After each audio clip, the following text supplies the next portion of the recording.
अस्सलामु अलैकुम। मुअज़्ज़िज़ सामीन और नाज़रीन, इस चैनल पर पेश की जाती हैं जुर्म और सज़ा और तफ्तीश की नाकाबिले फरामोश सच्ची कहानियाँ। मुअज़्ज़िज़ नाज़रीन, आप इस चैनल को सब्सक्राइब करें और शेयर भी करें, शुक्रिया। आप, मैं और हम सब ने अपने बुजुर्गों से बचपन में एक कहानी सुन रखी है जो एक किसान और इसके बेटों से मुतल्लिक है। कहानी के मुताबिक इस किसान के 4 बेटे होते हैं। वो चारों हड हरामी और कामचोरी में हमेशा एक दूसरे पर सबकत ले जाने की कोशिश में नजर आते हैं। किसान इनकी बेअमल जिंदगी को देख देख कर दिन रात कुटता रहता है। इन्हें समझाने की हर सही नाकामयाब हो जाती है। किसान बूढ़ा होता जाता है और आखिरी कोशिश के तौर पर इन्हें पास बुलाकर नसीहत करता है, देखो अब मैं बहुत बूढ़ा हो गया हूँ और बीमार रहने लगा हूँ। इस कहानी की तफसील में जाने की जरूरत नहीं, क्योंकि आप, मैं और हम सब जानते हैं कि किसान के वो चारों काहिलुल वजूद बेटे जमीन में मदफून कीमती खजाने के लालच में अपने खेतों में ऐसी जांफशानी से खुदाई में मसरूफ हो गए थे कि इन्हें मेहनत की आदत पड़ गई। उन्होंने अपने खेतों का चप्पा चप्पा खोद डाला। बाप के इंतकाल के बाद वो चारों मिल बैठकर खेती बाड़ी और काश्तकारी करने लगे। फिर वही जमीन इनके लिए सोना और हीरे मोती उगलने लगी। चौधरी नाजिम की भी कुछ ऐसी ही कहानी थी। वो 2 बेटों का बाप था जो आराम तलब और कामचोर वाक़े हुए थे। वो ना तो खुद अपने हाथ से काश्तकारी करता था और ना ही बेटों से खेती बाड़ी कराने का इरादा रखता था। इस काम के लिए दर्जनों मुलाजिम और खेत मजदूर दिन रात हाथ बांधे खड़े रहते थे। चौधरी नाजिम चाहता था कि बेटे इसके सच्चे जानशीन साबित हों, अमूरे चौधराहट को समझें और इसके बाद भी खानदानी आन बान और शान का झंडा लहराते रहें। लेकिन इन दोनों को ऐशो आराम और आवारागर्दी के अलावा और किसी काम में कोई दिलचस्पी नहीं थी। आपने, मैंने और हम सब ने बूढ़े किसान की कहानी सुन रखी है, तो कैसे हो सकता है चौधरी नाजिम अपने बुजुर्गों के इस तोहफे से महरूम रहा हो। यकीनन इसने भी ये कहानी सुन रखी थी। बेटों को समझाने सिखाने की तमाम तर कोशिशें जब फेल हो गई तो एक रात इसने दोनों को अपने पास बुलाया। वो भी बूढ़े किसान को अपना रूहानी रहनुमा मानकर जहन में एक अनोखी कहानी बुन चुका था और इसे उम्मीद थी कि इसकी ये तरकीब जरूर असर दिखाएगी। जो कहानियां सीना बसीना बुजुर्गों की जुबानी बच्चों तक पहुंचती हैं, वो बड़ी नसीहत आमोद और पुरमायनी होती हैं। इससे कतई नजर के ऐसे वाकयात माजी बीत में कभी कहीं पेश आए थे या नहीं, ये तमाम तर किस्से और कहानियां अपने अंदर सीखने और सिखाने का एक अनमोल खजाना जरूर रखती हैं। राशिद और अरशद को इस बात पर हैरत थी कि बाप ने इनसे ऐसी कौन सी खास बात करना है जो रात को अपने पास बुलाया है। राशिद अरशद से 2 साल बड़ा था। अरशद की उम्र 24 साल थी। राशिद 26 साल का था। इन दोनों के आपस में ना तो गहरी दोस्ती थी और ना ही कोई खास दुश्मनी, बस रस्मी सा ताल्लुक था। हालांकि सगे भाई होने के नाते रस्मी और सरसरी नहीं बल्कि बड़ा अटूट ताल्लुक होना चाहिए था, जो कि बदकिस्मती से नहीं था। शाम के वक्त राशिद ने अरशद से पूछा, अरशद तुम्हें कुछ अंदाजा है अब्बा जी हमसे क्या कहना चाहते हैं? अरशद ने बेजारी से जवाब दिया, अब्बा जी के पास कोई नया मौजू नहीं है। वो एक मरतबा फिर हमारी कोताहियों और नालायकियों को गिनवाएंगे और आखिर में नसीहत करेंगे कि हम कामकाज पर तवज्जो देना चाहिए और इस राज को समझने की कोशिश करना चाहिए कि अपनी चौधराहट को किस तरह कायम और दायम रखा जा सकता है, वगैरह वगैरह। ये सब तो वो करेंगे ही। राशिद गहरी संजीदगी से इस बात में गर्दन हिलाते हुए बोला, लेकिन मुझे लग रहा है आज वो कोई ऐसी बात कहेंगे जो इससे पहले कभी ना कही हो। कौन सी बात राशिद? अरशद के कान खड़े हो गए। राशिद ने कहा, यही तो समझ में नहीं आ रहा वो क्या कहने वाले हैं। तुम्हें किस बात से लगा कि वो कोई नई बात करेंगे? अरशद की संजीदगी में इजाफा हुआ। मुझे तो ऐसा कुछ महसूस नहीं हुआ था। हो सकता है कुछ भी ना हो, राशिद ने कंधे उचकाते हुए कहा, लेकिन मुझे इनके चेहरे से लगा है जैसे वो किसी बात के लिए परेशान है। वो खास से उलझे हुए थे। इनकी उलझन कहीं वही तो नहीं? अरशद ने मायनेखेज अंदाज में बड़े भाई की तरफ देखा। तुम समझ रहे हो ना, चंद रोज पहले भी हम इस मौजू पर बात कर रहे थे, तुम्हें याद है ना? जिस मौजू का अरशद ने हवाला दिया था वो चौधरी नाजिम की चौथी शादी से मुतल्लिक था। राशिद और अरशद की वालिदा जाहिदा चौधरी की तीसरी बीवी थी, जो 10-12 साल पहले अपने खालिक हकीकी से जा मिली थी। पहले दोनों बीवियों से कोई औलाद नहीं थी। राशिद नफी में गर्दन हिलाते हुए बोला, तुम्हें मजाक की सूझ रही है और मैं संजीदा हूँ। तो ठीक है, इसमें परेशानी वाली कौन सी बात है? अरशद ने बेपरवाही से कहा, रात को बड़ी खुद ही बता देंगे कि मसला क्या है। वो दोनों इस मौजू को लपेट कर अपनी अपनी राह हो लिए। आप भी सोच रहे होंगे कि ये कहानी एक अनोखे अंदाज से शुरू हो रही है। इसकी तफसीलात तो मैं कहानी के दरमियान में कहीं बयान करता हूँ, जबकि कहानी की इब्तिदा में केस पकड़ने से करता हूँ और फिर परदर पर वाक़यात खुलते चले जाते हैं। अहम बात यह कि कहानी कहीं से भी शुरू हो, इसे मुकम्मल होना चाहिए। रात को सोने से पहले दोनों भाई अपने बाप के कमरे में पहुंच गए। इस हवेली में सिर्फ यही तीनों अफराद अपने मुलाजमों के साथ रहते थे। चौधरी नाजिम और इसके दोनों बेटे जो भी खैर शादीशुदा थे। नाजिम मौजा नूरियाबाद का चौधरी था। ये गांव लगभग 500 नफूस पर मुश्तमिल था। यहाँ पर तकरीबन 130 मकान थे। ये एक रवायती किस्म का गांव था। चौधरी दोनों बेटों को अपने सामने देखकर उठ बैठा और नकाहत भरे लहजे में बोला, आओ आओ भाई, मैं तुम्हारा ही इंतजार कर रहा था। वो दोनों चौधरी नाजिम के बेड के करीब रखी कुर्सी पर बैठ के और सवालिया नजरों से अपने बाप को देखने लगे। इसमें किसी शक व शुबे की गुंजाइश नहीं थी कि इन लम्हात में चौधरी बेहद परेशान और उलझा हुआ दिखाई देता था। यह अलग बात कि वो परेशान होने के साथ साथ परेशानी की भरपूर एक्टिंग भी कर रहा था। अब्बा जी खैरियत तो है ना? राशिद ने तशवीश भरे लहजे में पूछा। अभी तक तो खैरियत ही है, वो खांसी की अदाकारी करता हुआ बोला। क्या मतलब अब्बा जी? अरशद ने मुतामलाना अंदाज में इस्तफसार किया। मतलब यह है पुत्र जी, चौधरी ने अरशद के चेहरे पर निगाह जमाते हुए कहा, अगर अभी तक खैरियत है तो उसका मतलब नहीं कि सदा खैरियत ही रहेगी, किसी वक्त कुछ भी हो सकता है। अब्बा जी आप साफ साफ क्यों नहीं बात करते? राशिद के लहजे में हकीकी परेशानी थी। आखिर ऐसा क्या होने वाला है जो आप इतने उलझे हुए हैं? वो बारी बारी राशिद और अरशद की तरफ देखते हुए गंभीर अंदाज में बोला, मैं 70 से ज्यादा का हो गया हूँ और कितने दिन जीऊंगा, इसलिए मैंने सोचा है कि अब्बा जी अब ऐसी बातें ना करें। राशिद ने घबराए हुए लहजे में कहा, फिर तशवीशनाक नजरों से अरशद की तरफ देखने लगा। अरशद ने गहरी संजीदगी से कहा, अल्लाह मजीद 100 साल तक आपका साया हमारे सरों पर सलामत रखे। आप आज इतने मायूस क्यों हैं? मैं मायूस नहीं हूँ, बल्कि एक हकीकत बयान कर रहा हूँ, और यह भी हकीकत है कि मेरे पास अब ज्यादा वक्त नहीं है, इसलिए मैंने सोच समझकर एक फैसला किया है। चौधरी ने दानिस्ता जुमला अधूरा छोड़कर ड्रामेई अंदाज में बेटों की जानिब देखा तो अरशद ने बेताबी से पूछा, किस किस्म का फैसला अब्बा जी? बताता हूँ। चौधरी नाजिम ने एक बोझल सांस खारिज की, फिर गहरी संजीदगी से बोला, मैंने ये फैसला किया कि आंख बंद होने से पहले पहले मैं अपना जानिशीन मुकर्रर कर जाऊं। जानिशीन? दोनों ने चौंक कर हैरत भरी नजरों से एक दूसरे को देखा, फिर उलझन ज़दा अंदाज में अब्बा जी को तकने लगे। अब्बा जी, चौधरी नासिम ने बड़े रसान से कहा, उसूली तौर पर तो जो सबसे बड़ा बेटा होता है वही जानशीन ठहरता है। बाप के इंतकाल के बाद वही सारे मामलात को संभालता और चलाता है, लेकिन मुझे तुम दोनों में से कोई भी इस काबिल नजर नहीं आता जो मेरी वफात के बाद इस गांव की चौधराहट संभाले। मैंने तुम लोगों को हजारों मर्तबा समझाने की कोशिश की है कि देखो, जब मेरी आंख सदा के लिए बंद हो जाएगी तो तुम्हारे लिए बड़ी मुश्किल हो जाएगी। जिंदगी गुजारना इतना आसान नहीं है जितना तुम समझ रहे हो, लेकिन अफसोस कि तुम दोनों ने कभी मेरी किसी नसीहत को तवज्जो से सुना और ना ही इस पर अमल करने की कोशिश की। वो चंद लम्हात के लिए मुतवक्किफ होकर हाँफने लगा, फिर सांस हमवार हो जाने के बाद वो दोबारा गोया हुआ।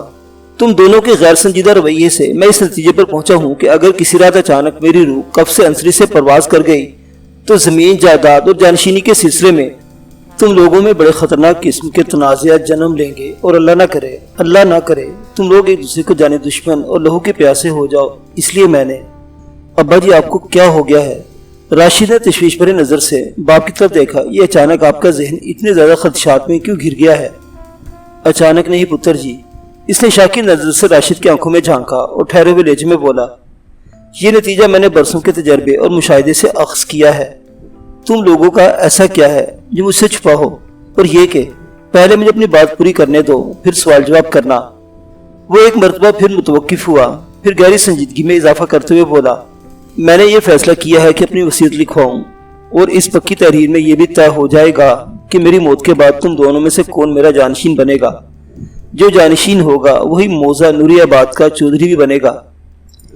दूसरे भाई को इसके साथ हर किस्म का ताउन करना होगा, और फर्ज करो अगर वो ताउन करने पर तैयार ना हो तो फिर वो अपनी मर्जी से जिंदगी गुजार सकता है।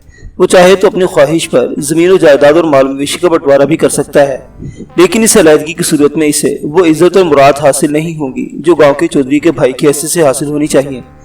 एक साथ रहने और इत्तेहाद और इत्तेफाक से जिंदगी गुजारने की सूरत में सब कुछ ठीक और अच्छा होगा। लेकिन अब्बा जी, चौधरी नाजिम के खामोश होते ही अरशद ने तशवीशनाक अंदाज में इस्तफसार किया, आपकी बातों से तो ये जाहिर होता है कि इस वसीयत के मुताबिक हम दोनों में से कोई भी आपका जानशीन मुकर्रर हो सकता है। छोटे बड़े की कोई कैद नहीं। चौधरी ने कतईयत से कहा, जो भी खुद को इस मनसब का अहल साबित कर देगा वही मेरा सच्चा जानशीन होगा। इसका मतलब है अब्बा जी, राशिद ने पुरसोच लहजे में कहा, आपने हमें किसी कड़ी आजमाइश से गुजारने का प्रोग्राम बना लिया है ना? अल्लाह तुम्हारा भला करे। चौधरी ने सर को इस बात से जुम्बश दी, तुम्हारा अंदाजा बिल्कुल दुरुस्त है। आजमाइश तो वाकई बड़ी कड़ी है। अब देखता हूँ तुम दोनों में से कौन सुरखरू होता है। और वो आजमाइश क्या है अब्बा जी? अरशद ने दिलचस्पी लेते हुए सवाल किया। चौधरी नाजिम ने गंभीर लहजे में जवाब दिया, तुम दोनों में से जो कोई भी मेरी बताई हुई लड़की से शादी करके दिखाएगा वही मेरा जानशीन बनेगा। इस आजमाइश के नतीजे के बाद ही मैं अपनी जिंदगी में बाकायदा वो पक्की वसीयत लिखवाऊंगा जो मेरे मरने के बाद काबिल अमल होगी, और इस वसीयत की रोशनी में नूरियाबाद के आइंदा चौधरी का इंतखाब किया जाएगा। राशिद और अरशद लड़की और शादी वाली बात पर मजीद उलझ कर रह गए और उन्होंने बेवक्त वक्त अपने अब्बाजी से पूछा, आप किस लड़की की बात कर रहे हैं? नुज़हत की। चौधरी नाजिम ने इंकशाफ अंगेज लहजे में कहा, नुज़हत? राशिद ने हैरत भरे अंदाज में दोहराया, आप चाचा जी की बेटी की बात कर रहे हैं? हाँ, मैंने इसी नुज़हत का जिक्र किया है। चौधरी ने ठोस लहजे में कहा। नूरियाबाद से 8 मील के फासले पर मगरिब में जलालपुर नामी एक गांव वाक़ था। नूरियाबाद की बनिस्बत ये गांव कदरे छोटा था, यही कोई 250-300 नफूस पर मुश्तमिल। वहाँ के चौधरी का नाम कासिम था और कासिम चौधरी नाजिम का इकलौता छोटा भाई था। नुज़हत चौधरी कासिम की सबसे छोटी बेटी थी, जिसकी उम्र लगभग 22 साल रही होगी। नुज़हत से बड़े 2 भाई थे, हक नवाज और रब नवाज। हक नवाज सबसे बड़ा और शादीशुदा था। इसकी 2 औलादें थी, 4 साला फौजिया और 2 साला उस्मान, जबकि हक नवाज से छोटे भाई रब नवाज का 3 साल पहले ऐन आलमी शबाब में कत्ल हो गया था। ये एक दर्दनाक वाक़या था जिसकी तफसील आइंदा कभी एक मुकम्मल कहानी की सूरत में पेश की जाएगी। फिलहाल बात नुज़हत की हो रही है। राशिद ने सवाल की शक्ल में अपनी हैरत का इजहार कर दिया। अब अरशद की बारी थी। अब्बा जी, आप भी कमाल करते हैं। अरशद ने बाप को शक्ज़दा नज़र से देखते हुए कहा, चाचा जी हमें अच्छी तरह जानते हैं और आपकी बात बहुत मानते हैं। आप जिस बेटे के लिए कहेंगे वो नुज़हत का रिश्ता देने को तैयार हो जाएंगे। इस तरह तो आप हम में से जिसे चाहें अपना जानशीन साबित करवा सकते हैं। हमारी आजमाइश की क्या जरूरत है? इसमें किसी शक व शुबे की गुंजाइश नहीं कि चौधरी कासिम मेरी कोई बात नहीं टालता। मैंने तुम दोनों के बारे में कासिम से बात की थी। आखिरी जुमला इसने अपनी प्लानिंग के ऐन मुताबिक अदा किया था। दोनों भाइयों के चेहरे पर तजस्सुस भरे जल्जले के आसार पैदा हुए। फिर उन्होंने यके बाद दीगरे एक ही सवाल 2 मुख्तलिफ अंदाज में किया। राशिद ने सनसनीखेज लहजे में पूछा, चाचा जी ने आपकी बात का क्या जवाब दिया? अरशद ने इस्तफसार किया, चाचा जी ने आपकी बात को कैसे लिया? इसने बड़े तहम्मुल से मेरी बात सुनी और गहरी संजीदगी से बोला।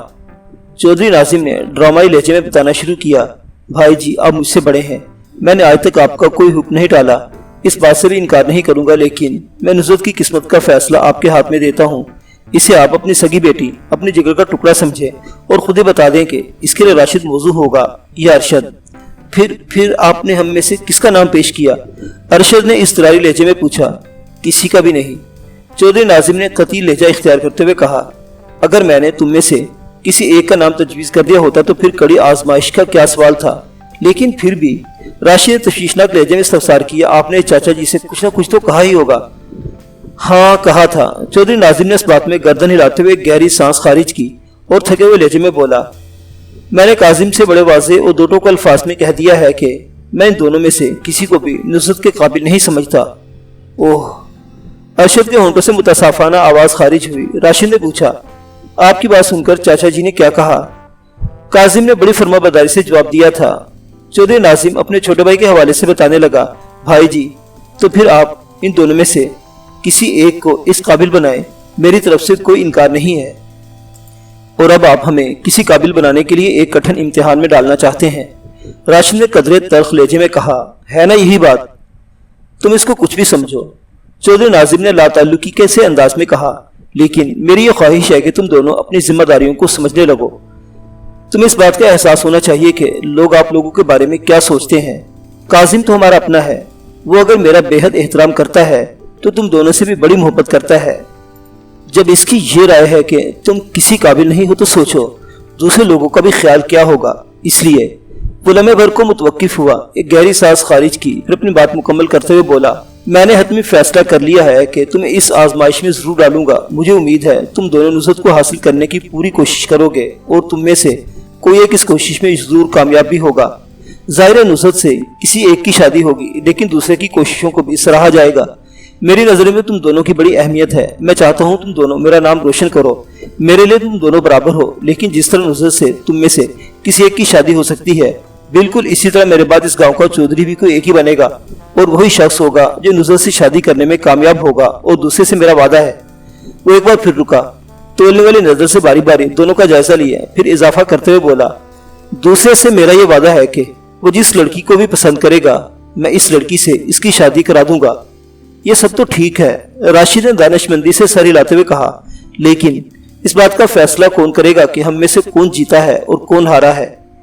یہ فیصلہ تم دونوں کا چاچا کاظم کرے گا، چودھری ناظم نے ٹھہرے ہوئے لہجے میں کہا۔ تم لوگوں کو 100 دن دیے جائیں گے، یعنی لگ بھگ 3 مہینے۔ اس دوران میں تمہیں کچھ کر کے دکھانا ہوگا۔ چودھری کاظم تمہاری کارکردگی کا جائزہ لیتا رہے گا اور 100 دن کے بعد مجھے جو بھی رپورٹ دے گا میں اسی کی روشنی میں اپنی وصیت تحریر کراؤں گا۔ لیکن ہمیں کرنا کیا ہوگا؟ ارشد نے زچ ہونے والے انداز میں کہا۔ یہ سوچنا تمہارا کام ہے، چودھری ناظم نے گہری سنجیدگی سے بولا۔ اپنے اپنے طور پر منصوبہ بناؤ کہ تم ایسا کیا کرو کہ تمہارا چاچا تمہیں کارآمد سمجھنے لگے، لیکن اس بات کی بھی تو وضاحت ہونی چاہیے کہ چاچا کاظم کس خوبی کی بنا پر ہم میں سے کسی ایک کا انتخاب کریں گے۔ یہ میں نے کاظم سے پوچھا نہیں اور نہ ہی اس نے مجھے بتایا ہے، چودھری ناظم نے بڑی سادگی سے کہا۔ جو کچھ بھی ہے اسی کی ذہن میں ہے، پھر تو بڑی مشکل ہو جائے گی۔ باپ کا جواب سن کر راشد گہری سوچ میں ڈوب گیا۔ پتہ نہیں چاچا کے ذہن میں کیا چھپا ہوا ہے۔ ارشد نے کہا، ابا جی آپ نے تو ہمیں الجھا کر رکھ دیا ہے۔ ہاں تم لوگ ٹھیک کہہ رہے ہو، چودھری ناظم نے ٹھہرے ہوئے لہجے میں کہا۔ یہ آزمائش خاصی مشکل اور الجھا دینے والی ہے، لیکن یہ بات بھی ذہن میں رکھو کہ اگر کوئی کام حلوہ ہو تو پھر اسے آزمائش کیوں کہا جائے؟ وہ دونوں پریشان نظروں سے ایک دوسرے کو دیکھنے لگے، پھر باپ کے کمرے سے نکل آئے منہ لٹکائے ہوئے۔ چودھری ناظم کی زندگی زیادہ تر تنہائی کا شکار رہی تھی۔ کچھ لوگ ایسی ہی قسمت لے کر آتے ہیں کہ انہیں محفل میسر نہیں آتی۔ چودھری ناظم کا بھی کچھ ایسا ہی حال تھا۔ حالانکہ شادیوں کے معاملے میں اس کی کارکردگی کے نتیجے میں تو اس حویلی کو افراد سے خاصا آباد ہونا چاہیے تھا۔ چودھری نے 25 سال کی عمر میں رحمانہ نامی ایک لڑکی سے پہلی شادی کی۔ رحمانہ ایک خوبصورت اور ترادار لڑکی تھی، لیکن وہ چودھری کو اولاد نہ دے سکی۔ چنانچہ 10 سال بعد اس نے 35 سال کی عمر میں دوسری شادی کر لی۔ اس کی دوسری بیوی کا نام جمیلہ تھا۔ جمیلہ اپنے نام کا عکس تھی۔ رحمانہ نے دل سے تو نہیں، مجبوری میں جمیلہ کو قبول کر لیا تھا۔ کوئی بھی عورت اپنے سوکن کو جی جان سے کیسے برداشت کر سکتی ہے؟ بہرحال وقت اپنی مخصوص رفتار سے آگے بڑھتا رہا اور کچھ عرصے بعد چودھری ناظم کو بڑی شدت سے یہ احساس ہوا کہ اس نے جس مقصد کی خاطر دوسری شادی کی تھی وہ پورا ہوتا نظر نہیں آتا۔ 3 سال گزر جانے کے بعد بھی جمیلہ اسے خوشی کی کوئی خبر نہیں دے سکی تھی۔ پھر ماہوں سال کا سلسلہ دھیرے دھیرے آگے کھسکنے لگا۔ دوسری شادی کے 7 سال بعد جب چودھری 42 سال کا ہو چکا اور ہنوز لاولد رہا، اس نے تیسری شادی کر لی۔ مقصد وہی تھا، اولاد کا حصول۔ اس موقع پر بہت سے لوگوں نے دبی زبان میں کہا بھی کہ چودھری چاہے 100 شادیاں کر لے مگر وہ بے اولاد ہی رہے گا، کیونکہ قصوروار بیویاں نہیں بلکہ نقص اس کے اپنے اندر چھپا بیٹھا ہے۔ یہ خیال آرائی اور تبصرے چودھری ناظم کے کانوں تک بھی پہنچے، لیکن چونکہ کسی نے براہ راست اس سے کچھ نہیں کہا تھا لہٰذا وہ کسی کو منہ توڑ جواب نہ دے سکا۔ اس کی تیسری شادی زاہدہ نامی عورت سے ہوئی تھی۔ اس تیسری شادی کے 2 سال بعد بھی اس حویلی میں کسی بچے کے رونے یا ہنسنے کی آواز نہ گونجی تو سب سے زیادہ تشویش زاہدہ کو ہوئی۔ اس سے پہلی 2 عورتیں چودھری ناظم کو صاحب اولاد نہیں بنا سکی تھیں اور زاہدہ کو چودھری کے مزاج و عادات کی ہسٹری بھی معلوم ہو گئی تھی۔ یہ خیال خطرناک ناک بن کر اس کے احساس کو ڈسنے لگا کہ اگر وہ بھی چودھری کے بچے کی ماں نہ بن سکی تو کیا ہوگا۔ چودھری ناظم کی تاریخ حویلی کے پاس اس سوال کا ایک بہت ہی سیدھا سا جواب تھا کہ کچھ عرصے بعد چودھری یقیناً چوتھی شادی کر لے گا۔ زاہدہ کے سر پر گویا ایک ننگی تلوار لٹک رہی تھی۔ اگر چودھری ناظم اس کی طرف سے مایوس ہو کر واقعی ایک اور شادی کا فیصلہ کر لیتا تو اس کو کچھ بھی نہیں بگاڑ سکتی تھی۔ جب کسی محاذ پر انسان کے ساتھ مجبوریوں کی ایک لمبی قطار کھڑی ہو تو وہ دعاؤں پر کچھ زیادہ ہی انحصار کرنے لگتا ہے۔ زاہدہ کا بھی یہی حال تھا۔ وہ دن رات جب بھی تنہائی میسر آتی رو کر اور گڑ گڑا کر اللہ تعالیٰ سے دعا کرتی کہ وہ اس کی سن لے تاکہ اس کی زندگی میں بہار آ جائے۔ چنانچہ اللہ نے اس کی سن لی اور شادی کے 3 سال بعد اس نے راشد کو جنم دے کر اس حویلی کی تاریخ میں ایک نیا باب رقم کر دیا۔ اس سال ایک اور اہم مگر افسوسناک واقعہ بھی رونما ہوا کہ وہ یہ کہ چودھری ناظم کی زوجہ اول رحمانہ کا انتقال ہو گیا۔ پتہ نہیں اسے زاہدہ کی کامیابی اچھی نہیں لگی تھی یا اپنی ناکامیابی نے اس کی زندگی کا چراغ گل کر دیا تھا۔ 2 سال کے بعد راشد کا چھوٹا بھائی ارشد پیدا ہوا تو اس کے ساتھ افسوسناک واقعے کی تجدید بھی ہوئی۔ ارشد ابھی چند ماہ کا تھا کہ زوجہ دوم جمیلہ بھی انتقال کر گئی۔ اب حویلی میں فیملی کے صرف 4 افراد باقی رہ گئے تھے، چودھری ناظم، اس کی بیوی زاہدہ اور ان کی 2 اولادیں راشد اور ارشد۔ بچے جیسے جیسے بڑے ہو رہے تھے چودھری کی عمر بھی ڈھلتی جا رہی تھی اور اس کے ساتھ ہی زاہدہ کی صحت بھی تسلی بخش نہیں رہی تھی۔ اس خاندان کی زندگی اپنے مخصوص رفتار سے آگے بڑھ رہی تھی کہ ایک روز زاہدہ بھی اپنے شوہر اور دونوں بچوں کو چھوڑ کر اس دنیا سے اس دنیا میں منتقل ہو گئی۔ اب چودھری ناظم یعنی جس زمانے کا یہ واقعہ ہے 70 کا ہندسہ عبور کر چکا تھا۔ 10 سال پہلے زاہدہ اس کا ساتھ چھوڑ گئی تھی۔ زاہدہ کی وفات کے بعد کئی سمجھ سے آواز بھی ٹھکے چھپے الفاظ میں سننے میں آئی کہ اللہ خیر کرے، اب چودھری چوتھی کے بارے میں ضرور سوچے گا، لیکن ایسا کچھ دیکھنے میں نہیں آیا۔ اس کی زندگی کا سب سے بڑا مقصد حاصل ہو چکا تھا، یعنی زمین و جائیداد کے وارث کا حصول۔ اس کے نام کو زندہ رکھ کر آگے بڑھائے، مگر سب سے زیادہ افسوسناک بات یہ تھی کہ چودھری ناظرین کی دونوں اولادیں کسی کام کی نہیں تھیں، اور اب جبکہ اسے پوری طرح احساس ہو چکا تھا، وہ دن دور نہیں جب وہ بھی اچانک ٹوٹ کر بکھر جائے گا، اس کا نام و نشان مٹ جائے گا۔ تو اسے بیٹوں کی فکر ستانے لگی، اور اس نے انہیں کارآمد بنانے کے لیے ایک منصوبہ سوچ دیا تھا، جس پر عمل کرنے کے لیے اس نے انہیں اپنے پاس بلا کر ایک چیلنج دیا تھا۔ اس منصوبے میں چودھری کاظم بھی اس کے ساتھ تھا۔